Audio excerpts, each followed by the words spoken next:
koneksi antar materi, pendekatan TARL dengan teori karakteristik peserta didik.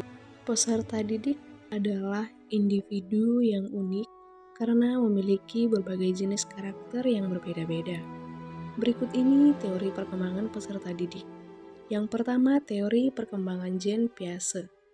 Menurut Jean Piaget, anak pada usia SD termasuk ke dalam tahapan operasional konkret. Karakteristik peserta didik pada tahapan ini adalah pemikirannya masih terorganisir, rasional, dan membutuhkan benda-benda konkret dalam kegiatan pembelajarannya. Teori perkembangan kedua yaitu teori perkembangan Erik Erikson.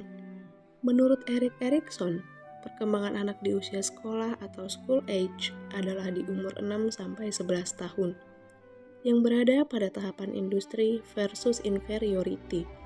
Karakteristik peserta didik pada tahapan tersebut adalah memiliki rasa ingin tahu yang besar dan membutuhkan tuntunan dan dorongan dari orang dewasa dalam menghadapi kesulitan yang dialaminya. Peserta didik adalah individu yang unik karena terdiri dari berbagai macam karakteristik.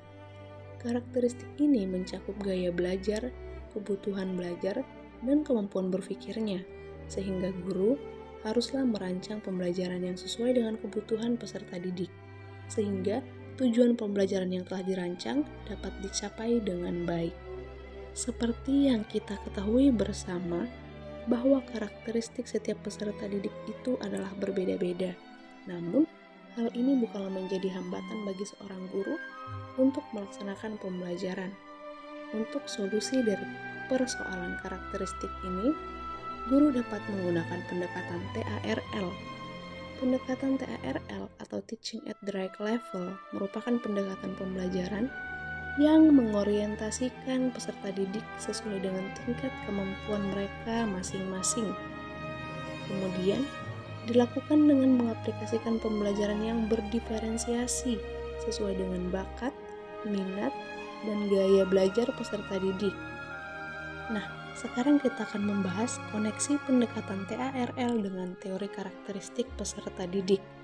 Pendekatan TARL dapat diimplementasikan dengan mempertimbangkan karakteristik peserta didik yang berbeda-beda, khususnya pada tingkat kemampuan peserta didik.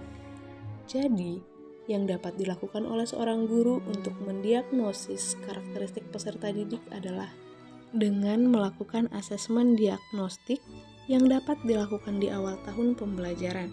Dengan demikian, guru dapat mengetahui karakteristik peserta didik dan mengorientasikan mereka ke dalam kelompok belajar yang memiliki tingkat kemampuan yang sama. Contoh implementasi pendekatan TARL dengan mempertimbangkan karakteristik peserta didik. Yang pertama, peserta didik yang mahir atau kemampuannya tinggi dapat diberikan materi yang lebih menantang dan kompleks, sedangkan peserta didik yang kemampuannya masih tergolong rendah dapat diberikan materi pembelajaran yang lebih sederhana dan bertahap. Dan guru perlu memberikan bimbingan dan pendampingan yang intensif dalam kegiatan pembelajarannya. Kemudian, berdasarkan tingkat kemampuan peserta didik tersebut, guru dapat menerapkan pembelajaran yang berdiferensiasi sesuai dengan gaya belajar setiap peserta didik, seperti kinestetik, auditori, atau visual.